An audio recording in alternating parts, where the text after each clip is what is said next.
परमेश्वर मैं धन्यवाद करता हूँ आज के सुंदर समय के लिए और सुंदर संगति के लिए। परमेश्वर ने आज का यह सुनहरा मौका दिया है अपने लोगों से, अपने बातों से, अपने जीवित वचन के साथ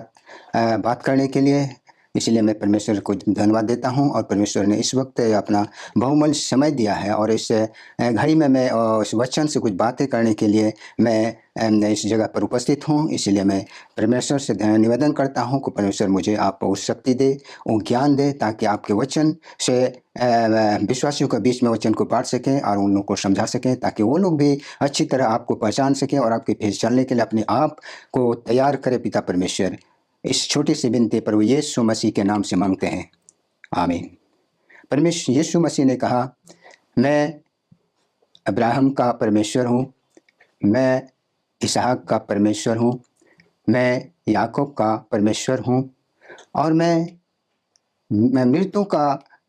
परमेश्वर नहीं बल्कि जीवितों का परमेश्वर हूँ। यह वचन सुनकर लोगों को बहुत आश्चर्य हुआ। इस प्रकार से फरीसियों ने सुना कि यीशु मसीह ने सदुकियों के मुंह को बंद कर दिया। इसलिए वो लोग सब एकत्रित होकर, सारे यहूदी एकत्रित होकर के अपने में विचार विमर्श किया और उन्होंने ये एक यहूदी धर्मगुरु ने, यहूदी व्यवस्थापक ने ये यीशु मसीह को परीक्षा करने की इच्छा जाहिर की और उन्होंने यीशु मसीह से कहा,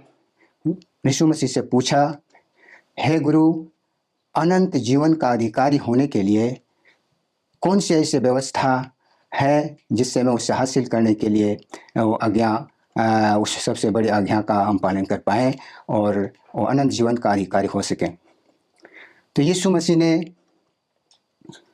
उन लोगों से कहा, उन यहूदी व्यवस्थापक से, हे इस्राएल सुन,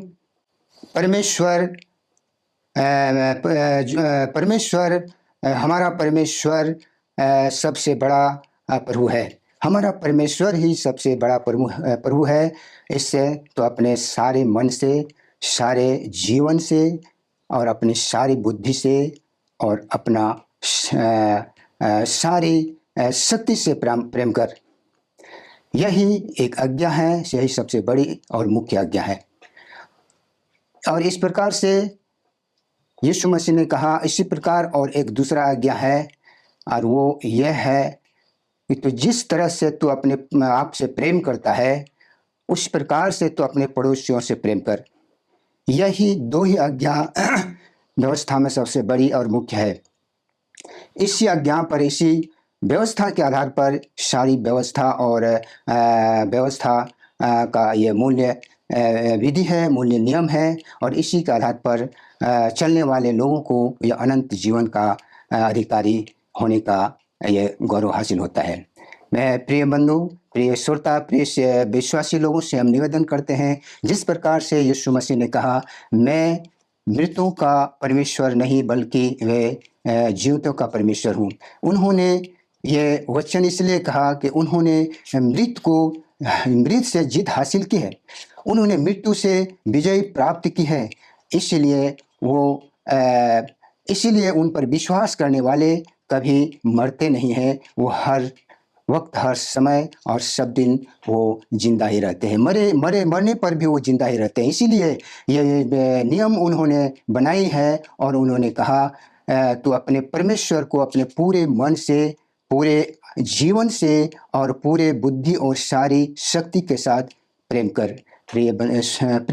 विश्वासी, आपसे हम निवेदन करते हैं, जिस प्रकार से यीशु मसीह ने उन सदुकियों को, उन यहूदियों को कहा कि मैं मृतों का परमेश्वर नहीं बल्कि मैं जीवितों का परमेश्वर हूँ, इस प्रकार से हमें उस परमेश्वर के वचन के अनुसार हमें चलने की आवश्यकता है, उस वचन पर विश्वास करने की आवश्यकता है। और ये वचन जो हमने उस वचन से सीखे हैं, परमेश्वर यीशु मसीह ने हम उस लोगों को ये वचन बताया और सिखाया। इस वचन को स्मरण करते हुए, इस वचन से सीख हासिल करते हुए, ज्ञान हासिल करते हुए हम लोगों को भी उस परमेश्वर वचन को उस लोगों के बीच में और विश्वास के बीच में बताने की आवश्यकता है, ताकि वो लोग भी इस वचन को अच्छी तरह से समझ सके और उस वचन के अनुसार चलने वाले होने पाए और ताकि उस वचन को लोगों के बहुत से लोगों के बीच में वो प्रचार प्रसार करके वचन का सुसमाचार सुनाने वाले होना चाहिए। केवल उस वचन को सुनने वाला ही नहीं, बल्कि उस वचन के सुनकर वचन के अनुसार चलने वाले होने चाहिए और अपने जीवित परमेश्वर को की उपासना पूरे मन से, पूरी शक्ति से, पूरी ज्ञान के साथ उनकी उपासना करनी चाहिए, ताकि लोग उन पर, उनके वचन पर, उनके उपदेशों पर विश्वास कर पाए और ताकि वो जीवित परमेश्वर को जान सके कि परमेश्वर के जो वचन हैं, जो विधि हैं, जो व्यवस्था है उन्होंने बनाया है कि जिस प्रकार से यहूदियों ने उनसे सवाल किया, उनसे पूछा, उनसे परीक्षा लिया, यहूदियों ने कहा, है गुरु, अनंत जीवन का अधिकारी होने के लिए, अनंत जीवन को प्राप्त करने के लिए और जीवित परमेश्वर के साथ सदा सर्वदा स्वर्ग के सिंहासन पर जीवित रहने के लिए मैं क्या करूं? मैं उस अनंत जीवन का अधिकारी कैसे हो सकता हूं? तो यीशु मसीह ने उनको अच्छी रीति से उनको समझाया और उनको उस वचन के साथ चलने के लिए उन्होंने यह सामर्थ्य दी। उन्होंने कहा, हे इस्राएल सुन, हे इस्राएल सुन। उन्होंने कहा, केवल हमारा परमेश्वर ही एक सच्चा प्रभु है। इसीलिए हम जानते हैं कि इस पृथ्वी पर जितने भी चीज़ों की हम अपने नज़र से, अपनी आंखों से देख पा रहे हैं, वह उन्हीं परमेश्वर के सृष्टि किया हुआ चीज़ है और उन्हीं परमेश्वर के बनाए हुए सारे चीज़ हैं और हम सारे मनुष्य जाति भी उन्हीं के द्वारा अपने स्वरूप में बनाए गए ये मानव हैं। इसीलिए हमें परमेश्वर इस पृथ्वी के अच्छे इस बाग में, उस बगीचे में रखा है ताकि हम अपने अच्छे अच्छे व्यवहार के द्वारा, अच्छे अच्छे काम के द्वारा, अच्छे अच्छे वचन के द्वारा परमेश्वर की स्तुति कर सकें और परमेश्वर के इस जीवित वचन को लोगों के दिल तक पहुंचाने में, उनको समझाने में हम सामर्थ हो सकें, ताकि वो लोग के जीवन बच सके। क्योंकि पर यीशु मसीह ने कहा कि तू सारे मन और सारे जीवन से उस जीवित परमेश्वर की उपासना करें और उसके विधि और नियम को पालन करते हुए उनके काम को आगे बढ़ाने में निरंतर प्रयास करने की जरूरत है। प्रिय विश्वासीगण, आपसे हम निवेदन करते हैं, ये बहुत ही वचन है, क्योंकि ये जो मत्ती रचित सुसमाचार 22 अध्याय के 40वें पद में ये वचन लिखा है कि ये दो ही आज्ञाएं हैं जो सारे व्यवस्था पर आधारित है, सारे नबियों की व्यवस्था पर आधारित है। इसलिए ये दो ही जो आज्ञाएं हैं, जो ही विधि हैं, इनको अपने मन में संजो कर और स्मरण करते हुए इसमें परमेश्वर के वचन को आगे बढ़ाने में हम निरंतर काम करते रहें, ताकि बहुत से लोग, बहुत से आत्माएं बच सके, उन जीवित परमेश्वर पर विश्वास करते हुए, उनके मार्गदर्शन पर चलते हुए और उनसे चलते हुए बहुत से लोगों का आत्माएं बच सकता है इस वचन के अनुसार चलने से, इस वचन पर विश्वास करने से। इसलिए मैं हर एक विश्वासियों को, हर एक लोगों से हम नम्र पूर्वक निवेदन करते हैं कि जो वचन आपने सुना है आज, इसको स्मरण करें और इस वचन के अनुसार अपने आप को उस काम में लगे रहने के लिए अपने आप को परमेश्वर हाथ में समर्पित करें, ताकि परमेश्वर आपको अपने काम के लिए अच्छी तरह से इस्तेमाल कर सके और आप अपने आप के द्वारा उस परमेश्वर अपने वचन के अनुसार बहुत से आत्माएं बच सके। जितने भी लोग लोगों के बीच में आप परमेश्वर वचन को हम जो है उपदेश देते हैं या प्रचार करते हैं, लोगों को समझाते हैं, बताते हैं, ताकि वो भी आपके वचन को सुनकर और विश्वास पूरी रीति से, पूरी मन से विश्वास करके वो उनकी आत्माएं बच सके। क्योंकि यीशु मसीह ने कहा कि ये दो ही आज्ञाएं हैं, ये जो ही विधि है और इस सारी भविष्यवक्ताओं का ये जो उपदेश है, इसी दो ही आज्ञाओं पर आधारित है, दो ही आज्ञाओं पर निहित है। इसीलिए सारे लोगों को इस वचन को स्मरण करते हुए परमेश्वर की इस उपदेश को लोगों के बीच में पहुंचाएं और लोगों को समझाएं, ताकि वो लोग जो अभी अंधेरे में भटक रहे हैं, जो शैतान की गुलामी में जो जकड़े हुए हैं, उनके शैतान की गुलामी से छुटकारा पा सके। शैतान वो अंधेरे से ऊपर परमेश्वर के जीवित वचन को और सामर्थ्य दे और शक्ति दे, जिन्होंने वो आपके वचन को आज तक अच्छी तरह से नहीं समझ पा रहे हैं। मैं उनसे समर्थन करते निवेदन करते हैं यीशु मसीह से, उन लोगों को यह शक्ति दे और बुद्धि और ज्ञान दे, जो वचन वो लोग सुन रहे हैं और उनको समझने की शक्ति दे और अपने वचन के अनुसार चलने के सामर्थ्य दे पिता परमेश्वर, ताकि वो अपनी आत्माओं को बचा सके और दूसरे के आत्माओं को भी बचा सके। क्योंकि ये वचन में लिखा है कि दूसरा ये जो बड़ी आज्ञा है, उन्होंने कहा जिस प्रकार से आप अपने को प्यार करते हैं, अपने से मोहब्बत करते हैं, उसी प्रकार से अपने पड़ोसियों से भी प्यार कर। और इसका ये अर्थ है कि जब जो आपके पड़ोसी जो किसी भी तरह की समस्या और मुसीबत में पड़ता है, कि आप उनके ऊपर दया कर, उनके हर मुसीबत से उनको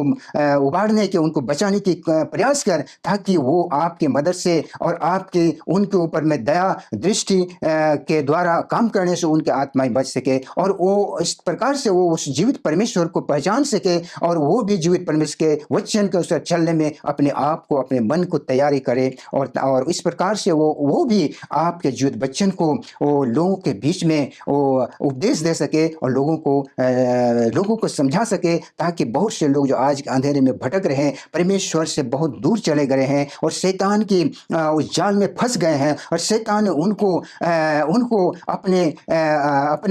लाभ के लिए उन्होंने इस्तेमाल कर रहा है। किंतु शैतान की उपासना करने से ये अनंत जीवन की प्राप्ति नहीं हो सकता है। एकमात्र जीवित परमेश्वर की उपासना करने से, उनके वचन के अनुसार चलने से, उनके वचन को के अनुसार काम करने से ये उनकी आत्माएं बच सकता है और वो अनंत जीवन का अधिकारी हो सकता है। जो आज जीवित परमेश्वर अपने चुने हुए लोगों के लिए स्वर्ग के सिंहासन में वो उनके चिरस्थायी घर बना रहा है। और जितने ने संसार में रहकर परमेश्वर की उस वचन के अनुसार चलते हैं और उनके वचन का उपदेश देते हैं लोगों के बीच में और लोगों को समझाते हैं, और इस प्रकार से बहुत से लोगों का आत्माएं बच जाता है और वही लोग जो आज स्वर्ग के उस चिरस्थायी सिंहासन पर, चिरस्थायी घर में रहने का अधिकारी हो सकता है। प्रिय विश्वासीगण, आपसे निवेदन करते हैं कि यही एक है, ये बात है, एक वचन है कि उनके वचन के अनुसार से लोगों को ये अनंत जीवन का अधिकारी हो सकता है। और यही दो ही आज्ञाएं हैं और दो ही ये आज्ञाएं को पालन करने से, पूरी मन से, पूरी रीति से और पूरी बुद्धि से उस वचन को चलने से वे अनंत जीवन का अधिकारी हो सकता है। जिस प्रकार से वो यहूदी व्यवस्थापक ने, यहूदी धर्मगुरु ने यीशु मसीह की परीक्षा ली और उन्होंने उनसे, यीशु मसीह से पूछा, हे गुरु, अनंत जीवन का अधिकारी पाने के लिए, अनंत जीवन का उस चिरस्थायी घर में सदा सर्वदा सुख और विलाप करने के लिए कौन सी ऐसी बड़ी आज्ञाएं हैं जिससे मैं हासिल कर सकता हूं? यीशु मसीह ने कहा, हे इस्राएल सुन, हे इस्राएल सुन, केवल हमारा परमेश्वर ही एकमात्र प्रभु है और उनको आप अपने पूरे मन से, पूरी जीवन से, पूरी बुद्धि से और पूरी शक्ति के साथ प्रेम कर। प्रिय विश्वासीगण, आपसे हम ये परमेश्वर ने हमको आज से बहुमूल्य समय दिया आपके बीच में उपस्थित होकर आप जीवित परमेश्वर के जीवित वचन से बातें करने के लिए, जो परमेश्वर ने हमें आज बहुमूल्य समय दिया है। इसलिए मैं परमेश्वर को धन्यवाद देता हूं और आप सबों को भी धन्यवाद देता हूं कि आप लोगों ने इस वचन को सुनने के लिए जो बेसब्री से आप इंतजार में थे और वो घड़ी आ पहुंची है। और आप लोगों को बीच में मैं ये बहुत महत्वपूर्ण वचन जो आप लोगों को बताया और सिखाया, इसको स्मरण में रख और जिस प्रकार से यीशु मसीह ने ये वचन के अनुसार चलने के लिए और उस वचन को काम कर दिखाने के लिए जो वचन उन्होंने सुनाया, सुसमाचार बताया, इसी वचन को स्मरण करते हुए आप सब लोगों से मेरे नम्र निवेदन करते हैं कि आप लोग भी इस वचन के अनुसार